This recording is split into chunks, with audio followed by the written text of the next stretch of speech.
आज की आधुनिक दुनिया मतलब अगर हम अपने आसपास देखें ना तो एक बहुत ही नाजुक और बिल्कुल अदृश्य धागे पर टिकी हुई है। हमारे हाथों में जो स्मार्टफोन्स हैं, सड़कों पर बिना कोई आवाज़ किए दौड़ती इलेक्ट्रिक गाड़ियां और आसमान को छूती वो विशाल पवन चक्कियां। बिल्कुल। और यहाँ तक कि देश की सीमाओं पर जो रडार सिस्टम तैनात है वो भी।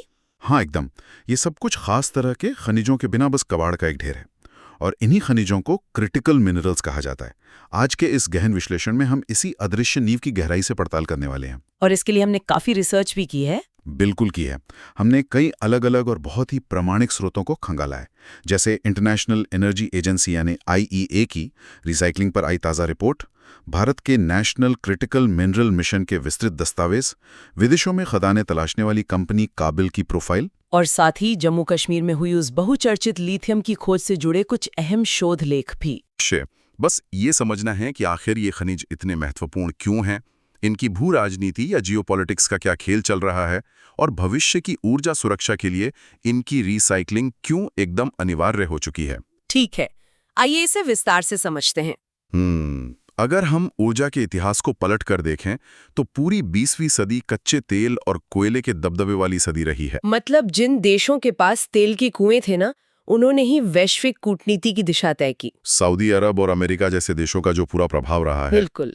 लेकिन 21वीं सदी की कहानी पूरी तरह से अलग है। ये सदी ऊर्जा संक्रमण की सदी है। दुनिया अब कार्बन उत्सर्जन कम करने और स्वच्छ ऊर्जा की ओर बढ़ने की कोशिश कर रही है। और यहीं पर क्रिटिकल मिनरल्स की एंट्री होती है। एकदम सही। इस नए दौर में लिथियम, कोबाल्ट, तांबा और रेयर अर्थ एलिमेंट्स ये वही भूमिका निभाने वाले हैं जो पिछले 100 सालों में कच्चे तेल ने निभाई थी। नेट जीरो उत्सर्जन का जो हमारा वैश्विक लक्ष्य है ना, वो इन खनिजों की निर्बाध आपूर्ति के बिना हासिल करना लगभग असंभव है। ये तुलना वाकई स्थिति की गंभीरता को साफ कर देती है। मैं देख रहा था कि लिथियम और कोबाल्ट के बिना आप हाई परफॉर्मेंस बैटरी बना ही नहीं सकते, और रेयर अर्थ एलिमेंट्स के बिना वो उच्च क्षमता वाले चुंबक नहीं बन सकते जो पवन चक्कियों के टरबाइन में लगते हैं। और बात सिर्फ पर्यावरण या स्वच्छ ऊर्जा तक ही सीमित नहीं है। जर्मेनियम का ही उदाहरण ले लीजिए। हाँ, जो फाइबर ऑप्टिक्स में इस्तेमाल होता है। बिल्कुल। फाइबर ऑप्टिक केबल्स और नाइट विजन कैमरों के लिए ये अपरिहार्य है। तो ये सीधे तौर पर राष्ट्रीय सुरक्षा और सैन्य क्षमता से जुड़ा हुआ मुद्दा बन जाता है। और मुझे लगता है कि यहीं से इन खनिजों को लेकर एक वैश्विक रस्साकशी शुरू हो जाती है, क्योंकि प्रकृति ने इन्हें दुनिया में हर जगह बराबर नहीं बांटा है। कुछ चुनिंदा देशों ने इनके उत्पादन और प्रोसेसिंग पर अपना एकाधिकार जमा रखा हुआ है। वैश्विक आपूर्ति श्रृंखला की ये विषमता ही हमारी सबसे बड़ी चुनौती है। चीन का उदाहरण इस स्थिति को बहुत अच्छे से स्पष्ट करता है। देखिए, विश्व का लगभग 60% जर्मेनियम अकेले चीन में उत्पादित होता है। 60%? ये बहुत बड़ा आंकड़ा है ना? और हाल ही में चीन ने जर्मेनियम और गैलियम के निर्यात पर कड़े प्रतिबंध लगा दिया है। रिपोर्टों में बताया गया है कि ये कदम मुख्य रूप से राष्ट्रीय सुरक्षा चिंताओं और अमेरिकी व्यापार शुल्कों के जवाब में उठाया गया है। मतलब ये एक तरह का भू राजनीतिक पलटवार था। उद्योगों में खलबली मचा दी।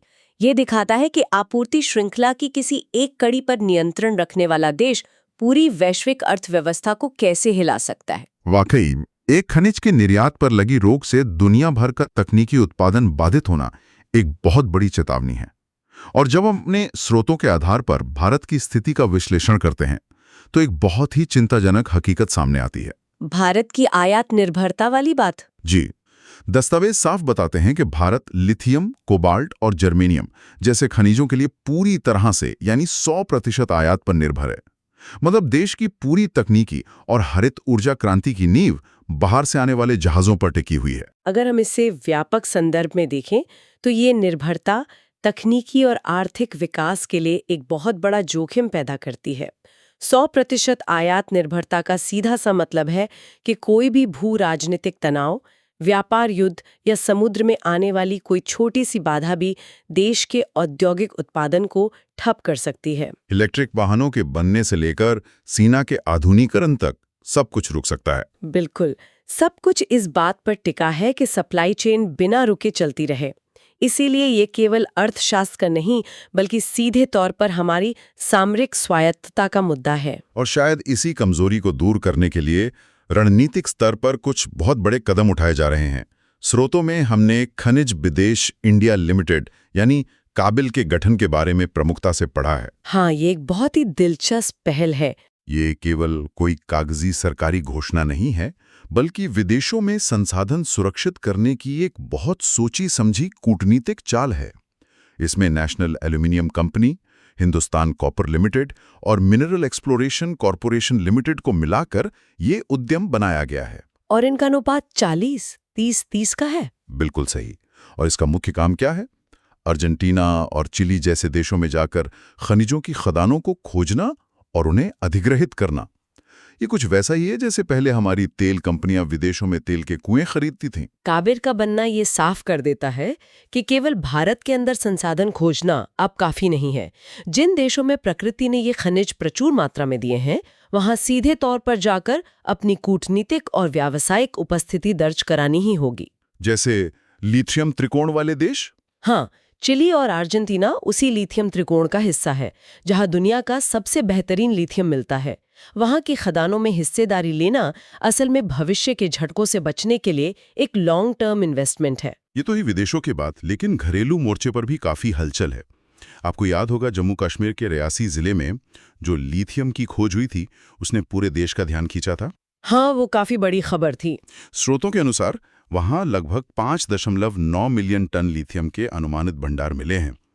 पहली नजर में तो ये आंकड़ा सुनकर ऐसा लगता है कि बस अब हमारी आयात की समस्या हमेशा के लिए खत्म हो गई। ये खोज निश्चित रूप से बहुत अहम है, लेकिन जब हम उन भूवैज्ञानिक शोध लेखों की गहराई में जाते हैं ना, तो एक बिल्कुल अलग तकनीकी वास्तविकता सामने आती है। देखिए, ये खोज अभी केवल G3 स्टेज पर है। G3 स्टेज यानी अभी सिर्फ शुरुआत है। खनन की भाषा में G3 का मतलब होता है पूर्वेक्षण।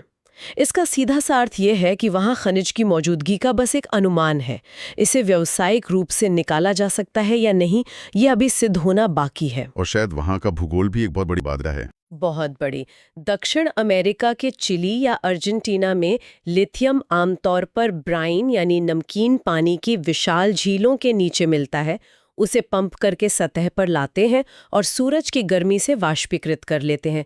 ये तरीका अपेक्षाकृत सरल और कम खर्चीला है। लेकिन जम्मू कश्मीर का मामला तो अलग है। बिल्कुल, वहां का लिथियम कठोर चट्टानों और बॉक्साइट के साथ बहुत गहराई में फंसा हुआ है। तो इन सब का असल में क्या मतलब है? क्या जमीन के नीचे खनिज होने का ये मतलब नहीं है कि हम कल से ही उससे बैटरी बनाना शुरू कर दें? खदान से लेकर इलेक्ट्रिक वाहन की बैटरी तक पहुंचने की ये पूरी प्रक्रिया कितनी जटिल है? ये प्रक्रिया हमारी कल्पना से भी कहीं अधिक जटिल है। सबसे पहली चुनौती तो तकनीकी ही है। उन कठोर चट्टानों को तोड़ना, फिर रासायनिक प्रक्रियाओं से उसमें से लिथियम को अलग करना और उसे बैटरी ग्रेड तक शुद्ध करना, ये बहुत ही महंगी और मुश्किल प्रक्रिया है। और जहां तक मुझे पता है, हमारे पास अभी इस तरह के निष्कर्षण के लिए पूरी तरह से सिद्ध स्वदेशी तकनीक भी नहीं है। सही कहा। और दूसरी बड़ी चुनौती पर्यावरणीय है। रियासी का एक क्षेत्र सिस्मिक जोन 4 में आता है, मतलब उच्च भूकंपीय खतरे वाला इलाका। बिल्कुल। अब ऐसे क्षेत्र में बड़े पैमाने पर भारी मशीनरी और विस्फोटकों का उपयोग करके खनन करना बेहद जोखिम भरा है। इसके साथ ही हमारा हिमालय पारिस्थितिकी तंत्र बहुत संवेदनशील है। वहां विशालकाय खदानें खोदने और रासायनिक कचरा उत्पन्न होने से नदियों के प्रदूषित होने का भारी खतरा है। ये तो वाकई विकास और पर्यावरण के बीच का एक बहुत बड़ा द्वंद्व है। और ये तकनीकी जटिलता ये भी स्पष्ट करती है कि सिर्फ एक नई खदान मिल जाना पूरी समस्या का हल नहीं है। शायद इसी चुनौती से पार पाने के लिए जनवरी 2025 में नेशनल क्रिटिकल मिनरल मिशन की शुरुआत की गई है। जी, जिसे हम NCMM भी कहते हैं। हाँ, और इस मिशन के लिए बाकायदा 16,300 करोड़ रुपए का विशाल बजट रखा गया है। ये मिशन सिर्फ जमीन खोदने तक सीमित नहीं है, इसका दायरा तकनीक विकास और सप्लाई चेन तक फैला है। ये मिशन एक बहुत गहरी रणनीतिक दूरदर्शिता का परिणाम है। इसमें सबसे महत्वपूर्ण बात यह है कि ये नवाचार और पेटेंट पर जोर दे रहे हैं। दस्तावेजों में साफ लिखा है कि 2030 तक इस क्षेत्र में 1000 नए पेटेंट हासिल करने का लक्ष्य है। मतलब सिर्फ कच्चे माल का निर्यातक बनने से काम नहीं चलेगा, प्रोसेसिंग तकनीक का मालिक बनना ज्यादा जरूरी है। बिल्कुल। हमने स्रोतों में पढ़ा कि इटर्बियम मिश्रित धातुओं और टैंटलम जैसे दुर्लभ खनिजों पर भारत में उन्नत शोध चल रहा है। टैंटलम का उपयोग उच्च गुणवत्ता वाले कैपेसिटर बनाने में होता है, जो अंतरिक्ष यानों और चिकित्सा उपकरणों में लगते हैं। अगर हम इसे प्रोसेस करने की तकनीक बना लें तो वैश्विक बाजार में हमारा रुतबा ही अलग होगा। और इसी मिशन दस्तावेज में एक और प्रावधान है जो मुझे बहुत दिलचस्प लगा। कचरे से खजाना निकालने की एक विशेष योजना है जिसके तहत 100 करोड़ रुपए आवंटित किए रहे हैं। हाँ, अनकन्वेंशनल सोर्सेज वाला हिस्सा। बिल्कुल, ये फंड विशेष रूप से पुरानी खदानों के कचरे, जिसे टेलिंग्स कहते हैं, और कोयला खदानों की फ्लाई ऐश से क्रिटिकल मिनरल्स निकालने के लिए है। जो चीजें दशकों से सिर्फ प्रदूषण फैला रही थीं, अब उन्हें मूल्यवान संसाधन माना जा रहा है। और कचरे से संसाधन निकालने का ये विचार हमें IEA रिपोर्ट के सबसे क्रांतिकारी निष्कर्ष की ओर ले जाता है। हाँ। और वो है रिसाइकलिंग। ऊर्जा की दुनिया में ये एक बहुत बड़ा वैचारिक बदलाव है। वो कैसे? देखिए, जीवाश्म ईंधन जैसे कोयला या प्राकृतिक गैस, वो एक बार जल गए तो धुएं और राख में बदल जाते हैं। आप उन्हें दोबारा इस्तेमाल नहीं कर सकते। लेकिन क्रिटिकल मिनरल्स की खासियत यह है कि उन्हें अपनी गुणवत्ता खोए बिना अनंत बार रिसाइकिल किया जा सकता है। मतलब एक बार वो खदान से निकलकर बाजार में आ गए तो हमेशा के लिए एक संसाधन बन गए। एकदम सही। ये तो अर्बन माइनिंग या शहरी खनन के विचार को बहुत मजबूत करता है।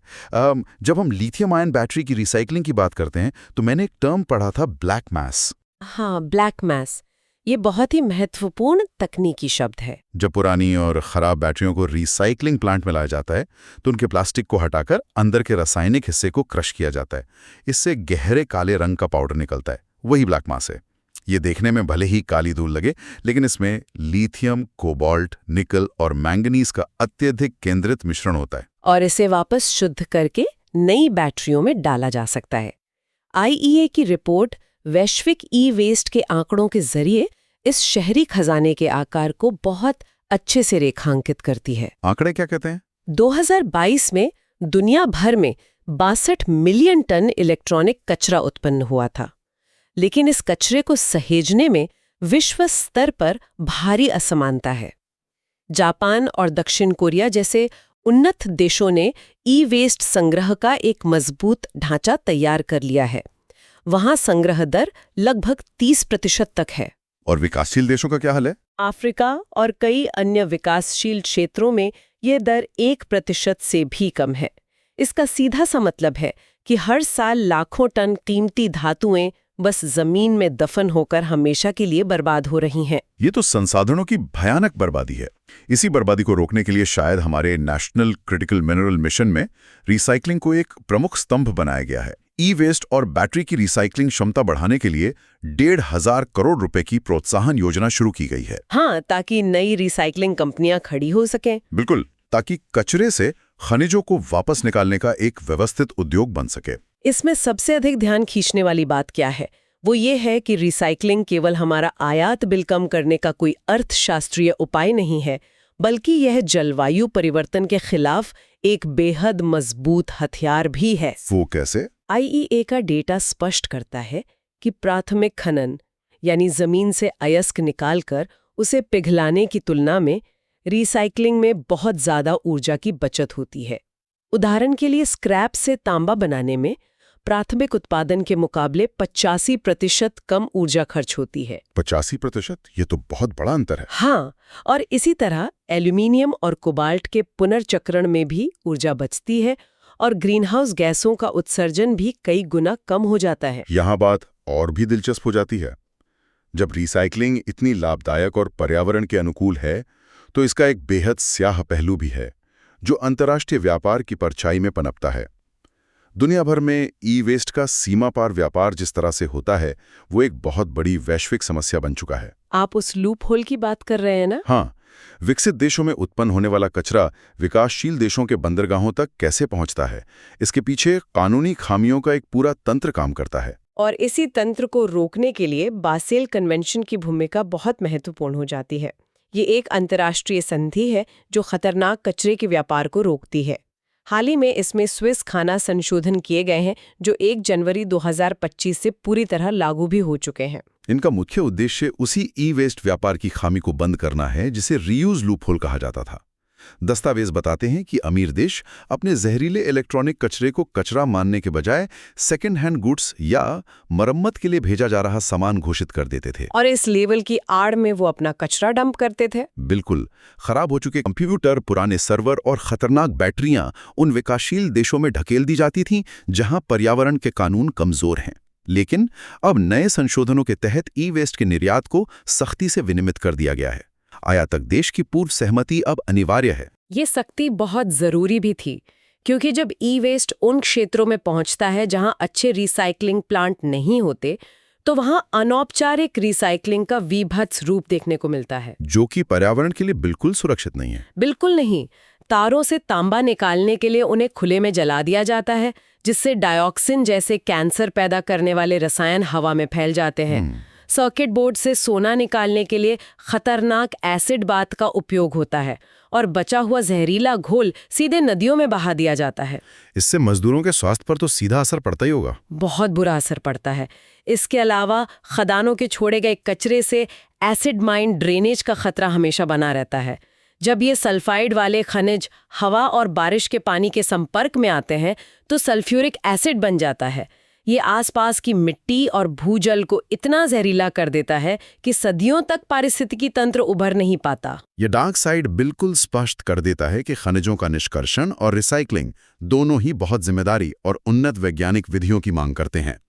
अगर हम आज के इस पूरे विस्तृत विश्लेषण को एक साथ जोड़कर देखें तो तस्वीर एकदम साफ हो जाती है। हाँ, कि क्रिटिकल मिनरल्स के बिना आधुनिक जीवन शैली और भविष्य के नेट जीरो जलवायु लक्ष्यों की कल्पना भी नहीं की जा सकती। और इस लक्ष्य को हासिल करने के लिए कई मोर्चों पर एक साथ लड़ना होगा। कूटनीतिक मोर्चे पर विदेशों में खदानों का अधिग्रहण करना होगा, घरेलू स्तर पर पर्यावरण को बिना नुकसान पहुंचाए सुरक्षित खनन करना होगा, तकनीकी स्तर पर नवाचार करना होगा, और सबसे बढ़कर एक पूरी तरह से पारदर्शी और सुरक्षित वैश्विक रिसाइकलिंग ढांचा तैयार करना होगा। इस पूरे इकोसिस्टम में संतुलन साधना कोई एक दिन का काम नहीं है। यह विश्लेषण इस बात पर भी जोर देता है कि हमारे घरों की दराजों में पड़े पुराने स्मार्टफोन या खराब बैटरियां केवल कचरा नहीं है, वो असल में भविष्य की ऊर्जा का एक छिपा हुआ स्रोत हैं। उस छोटे से उपकरण में वो सारे दुर्लभ खनिज मौजूद हैं जिन्हें हासिल करने के लिए आज महाशक्तियां आपस में लड़ रही हैं। इसी संदर्भ में जाते जाते एक अंतिम और बहुत ही विचारोत्तेजक पहलू में सामने रखना चाहूंगी। जी बताइए। चूंकि जीवाश्मी ईंधनों की तरह ये क्रिटिकल मिनरल्स जलकर खाक नहीं होते और इन्हें बार बार रिसाइकिल किया जा सकता है, तो क्या ऐसा संभव है कि कूटनीति का भविष्य एक नई दिशा ले ले? मेरा मतलब है, जो देश आज दुनिया भर का इलेक्ट्रॉनिक स्क्रैप इकट्ठा कर रहे हैं और उसे रिसाइकिल करने की सर्वोच्च तकनीक विकसित कर रहे हैं, क्या वही भविष्य के ऊर्जा सुपर पावर बन जाएंगे? ये वाकई सोचने वाली बात है। वो देश नहीं जिनके पास प्राकृतिक खदानें हैं, बल्कि वो देश जो कचरे के इन पहाड़ों से असीमित खनिज निकालने में सक्षम होंगे। ये निश्चित रूप से वैश्विक शक्ति संतुलन को देखने का एक बिल्कुल नया और हैरान करने वाला नजरिया है। ई वेस्ट के ढेर वाकई भविष्य के ऊर्जा साम्राज्यों की नींव बन सकते हैं। आज के इस गहन विश्लेषण में बस इतना ही।